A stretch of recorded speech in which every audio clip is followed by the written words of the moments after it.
cuando lo abrimos, pero fíjense, si ustedes mueven un huevo fresco, cuando lo casquen siempre va a estar la yema en buenas condiciones.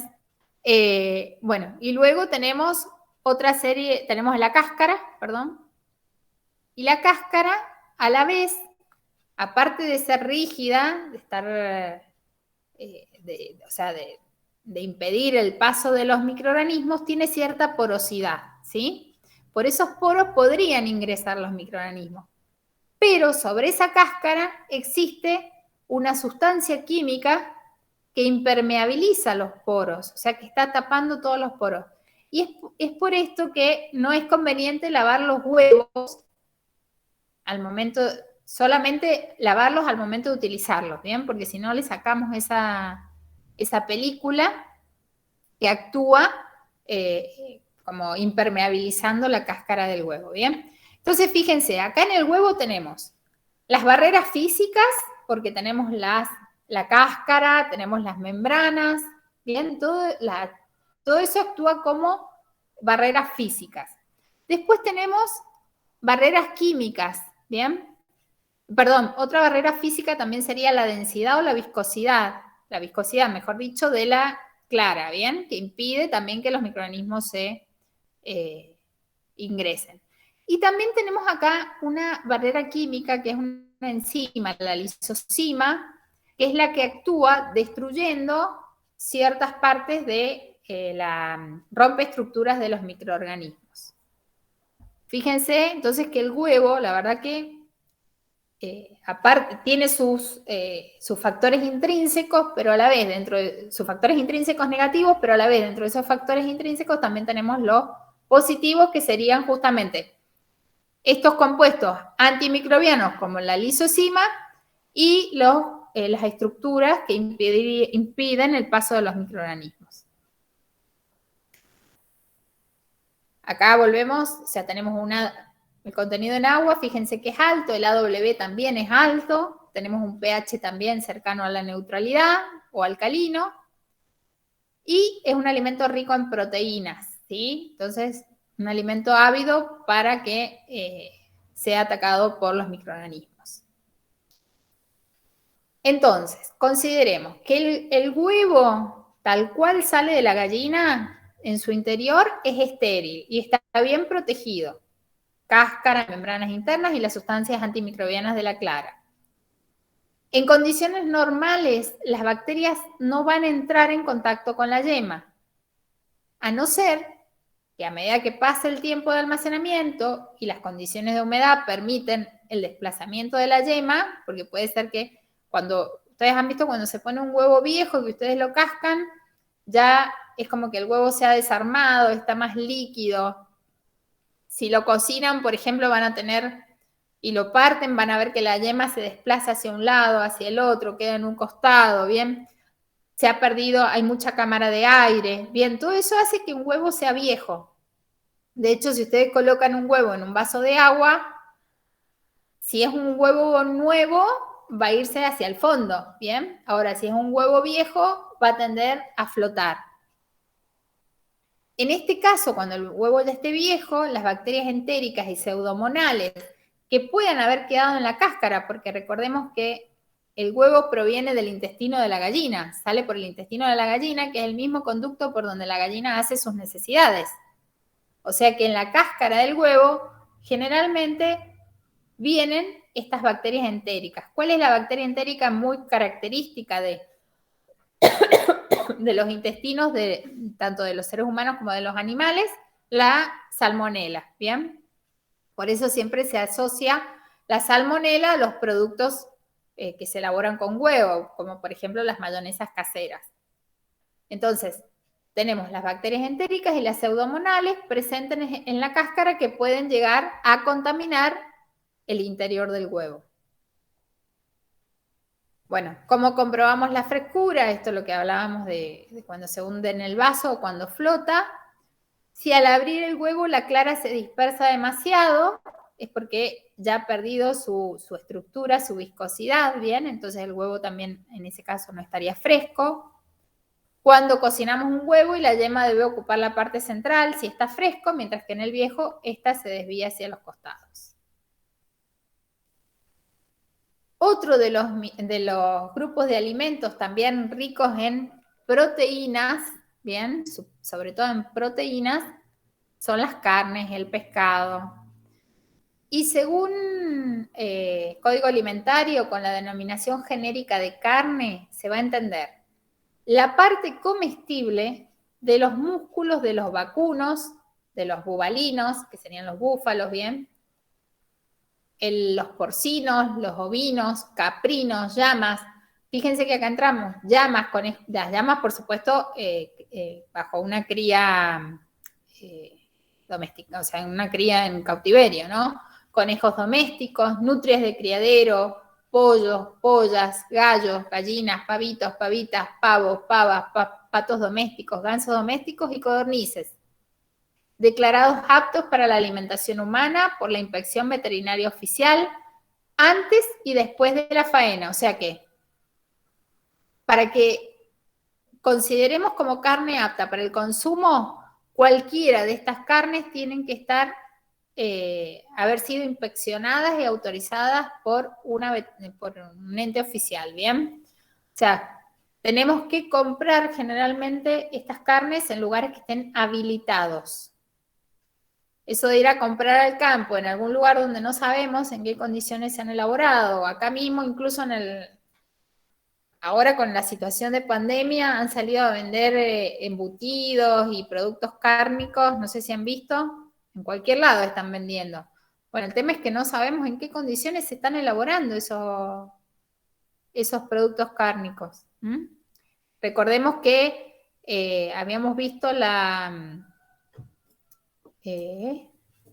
el cursillo lo vimos, la triquinosis, la enfermedad de triquinosis, que es debido a un parásito que es la triquina, que puede estar presente en los músculos de los chanchos cuando son, o los cerdos cuando son criados en condiciones de basura, ¿no es cierto? Con basurales, con ratas, etcétera. Ese parásito en los productos crudos se destruye con la temperatura, pero en los productos crudos puede ser un jamón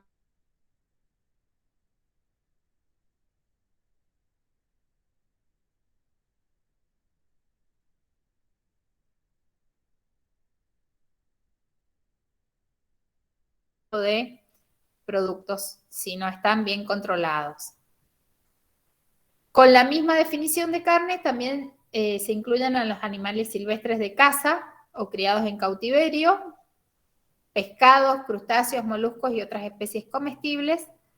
Y por extensión, en el caso de acá, los animales silvestres de caza o podemos considerarlos comestibles siempre y cuando también sean controlados por algún veterinario, ¿sí?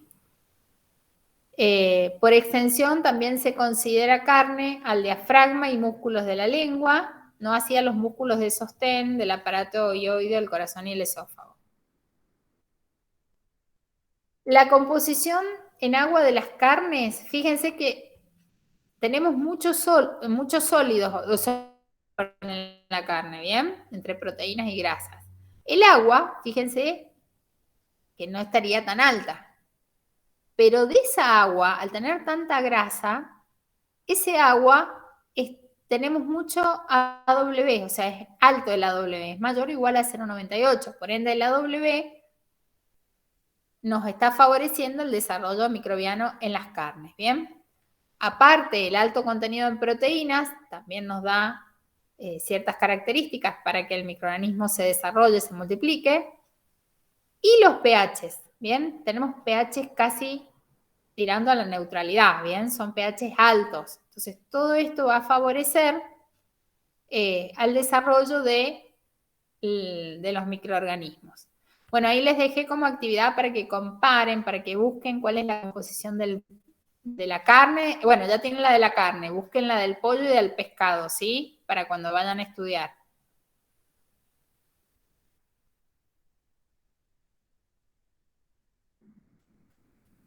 Entonces, las carnes serían los alimentos más alterables, junto con los lácteos, debido a sus características en la composición.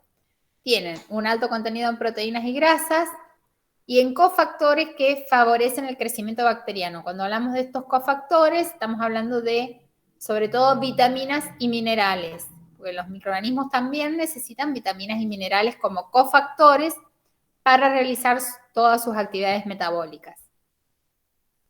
Prácticamente todos los tipos de bacterias son capaces de crecer y deteriorar los productos cárnicos. Además, se debe tener en cuenta la flora inicial del producto y si también está procesado, esa flora también puede ser variada. Cuando hablo de procesamiento puede ser, por ejemplo, en el caso de, no sé, una carne picada, por ejemplo, tenemos una flora microbiana más variada y es más complejo el alimento porque puede presentar otro tipo de microorganismos, ¿sí?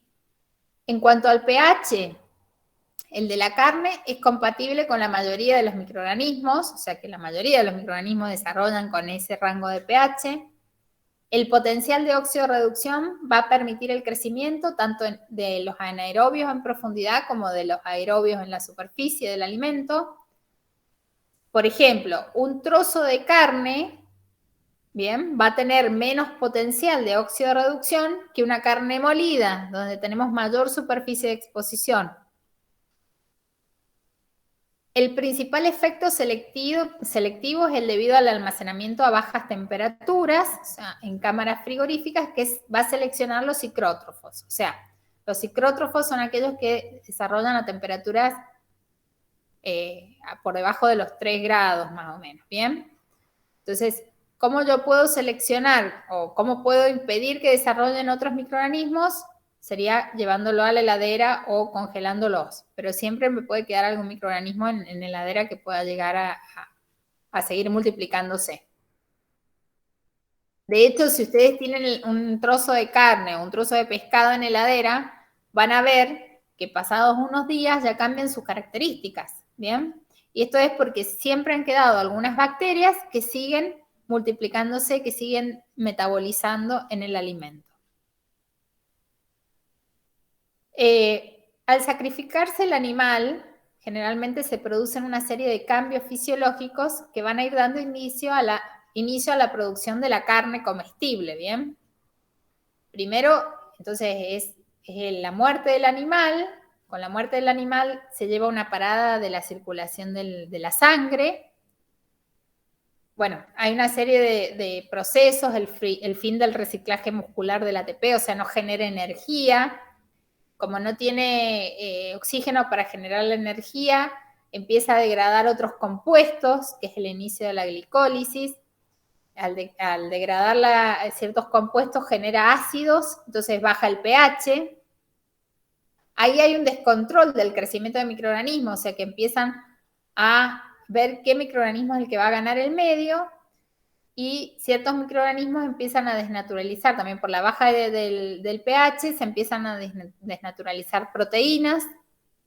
Este proceso generalmente tarda entre 24 y 36 horas y se almacena de 2 a 5 grados, que es lo que es el tiempo de maduración para que también se generen algunos tipos de características sensoriales. Actualmente las carnes se someten a más tiempo, bien, estamos en días y meses de almacenamiento a estas temperaturas para generar ciertas otras características organolépticas que son las carnes maduradas, bien. No hay desarrollo microbiano, sí hay actividad enzimática para las carnes maduradas y el tiempo es lo que hace que vayan habiendo ciertas reacciones que les dan ciertas características a las carnes maduradas. Durante el proceso de descenso de temperatura se inicia el deterioro interno debido a que hay ciertos microorganismos como el Clostridium perfringens, las enterobacterias, que cuando la temperatura es baja, el deterioro es predominante debido a la flora superficial. En las canales, que sería toda la pieza de carne, sería el cuarto de carne, ese que bajan en las carnicerías, también se puede producir el deterioro superficial debido a hongos y levaduras.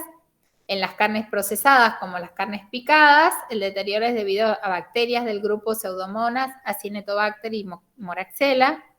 Y bueno, y acá también sobre todo puede estar la E. coli, acordémonos, que es la que puede provocar las intoxicaciones. Entonces, las carnes son los alimentos más fácilmente deteriorables y durante el proceso de deterioro se van seleccionando una población o tipo de microorganismos predominantes, ¿sí? Tenemos muchos microorganismos, pero a medida que va pasando el tiempo, hay alguno que va a desarrollar en mayor cantidad, se va a multiplicar en mayor cantidad y va a ganar el medio. Acá, por ejemplo, vemos, fíjense el color de esta carne, ya nos da indicio de que no es un color normal, acá hay una alteración. Se puede formar un limo, que es como una película media viscosa. Ese limo se forma en las superficies y puede ser, o se debe generalmente a las bacterias lácticas. También estas bacterias puede ocasionar el agriado, que se produce bajo la superficie en consecuencia de la actividad de las bacterias lácticas sobre productos que contengan lactosa. También puede ser el enverdecimiento, sería la formación de color verde, que se debe a la producción de peróxidos o de sulfídricos por algunas bacterias también que cuando consumen alguno de los compuestos de la matriz del alimento, como subproductos generan esos peróxidos o esos sulfídricos. Tienen lugar en el interior de las piezas, o sea que en condiciones de anaerobiosis. El producido por peróxidos es debido a bacterias lácticas y el producto verde no es peligroso desde el punto de vista toxicológico, pero desde desde el punto de vista de las condiciones, de las características organolépticas, si uno eso lo ve verde, no lo va a consumir, ¿bien? El enverdecimiento debido al sulfídrico se produce por una reacción con la hemoglobina causada por las pseudomonas o algunas bacterias lácticas también.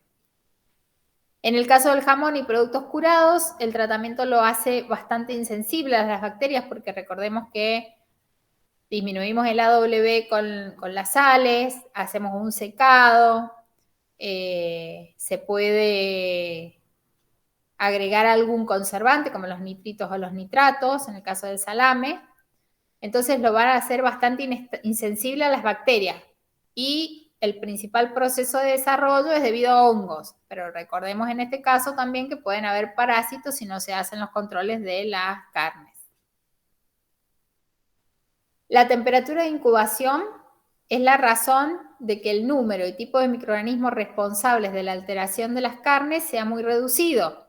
Yo puedo tener un microorganismo sobre la superficie de la carne, si yo lo dejo a temperatura ambiente, a los 20 minutos voy a tener 2, a los 40 minutos voy a tener 4 y así el crecimiento va a ser exponencial. Diferente a que si yo lo llevo a la heladera. Capaz que ese microorganismo en heladera para que se multiplique van a pasar 12 horas. O sea que a las 12 horas recién tendría 2 microorganismos. Diferente que a temperatura ambiente que a los 20 minutos ya tendría 2 microorganismos. Entonces, esto es lo que hace la temperatura. Si yo como factor extrínseco le doy una temperatura de 3 a 5 grados a la carne, voy a aumentar la vida útil del producto, voy a disminuir la velocidad de crecimiento microbiano. En el caso de los filets o piezas cortadas conservadas a baja temperatura, el deterioro puede producirse por bacterias u hongos, va a depender de la humedad ambiental y de las bacterias, porque las bacterias necesitan alta humedad. Acá es importante tener en cuenta, por ejemplo, si ustedes el día de mañana tienen un restaurante, ¿bien? Y necesitan tener carne para realizar para realizar los platos, les conviene tener un trozo de carne grande y no la carne fileteada. O les conviene tener el pescado viscerado, ¿no es cierto? Y después ustedes hacen los filetes. Mientras más pequeñas las piezas, más probabilidades del desarrollo microbiano. El crecimiento de bacterias, sobre todo las pseudomonas, pueden detectarse primero por la aparición de colonias discretas, o sea, de manchitas muy pequeñas. Luego empieza el mal olor y luego una capa también de limo, de esa superficie, de esa textura gelatinosa o viscosa que cubre la pieza y que se produce porque se van uniendo esas colonias que en un principio no se detectaban, después se van uniendo y forman esa estructura de limo. Cuando hay un crecimiento abundante de bacterias, no se produce el crecimiento de los mohos porque las bacterias van consumiendo el oxígeno que necesitan los mohos. Bueno, acá les puse algo de carnes envasadas. Acá, ¿qué es lo que se ha hecho? Se ha modificado la presión. Así como dijimos que podíamos disminuir el desarrollo microbiano con la temperatura, con el oxígeno, con el oxígeno o con la presión. Acá estamos eliminando oxígeno, por ejemplo. Esto debe ser una atmósfera modificada, esto es al vacío, esto también atmósfera modificada. Recuerden que también se ponen abajo unas almohadillas para absorber la humedad. De esa forma, ahí también disminuimos el agua libre al absorber esa humedad. Entonces, la situación es distinta cuando la carne se almacena al vacío en refrigerador, porque en ese caso le estamos bajando la temperatura y le estamos eliminando el oxígeno. En este caso, el deterioro se puede dar por bacterias lácticas o por algún tipo de especial de bacillus en la mayoría de los casos. ¿Por qué? Porque estas bacterias y estos bacillus pueden desarrollar en ausencia de oxígeno, serían anaerobios, ¿bien? La presencia exclusiva de bacterias lácticas o de enterobacterias también va a depender del pH del producto. En el caso de que sean pH bajos, van a estar las bacterias lácticas. Y también va a depender de la eficiencia de la barrera del oxígeno al envase. Los nitritos, también hemos visto en las carnes curadas,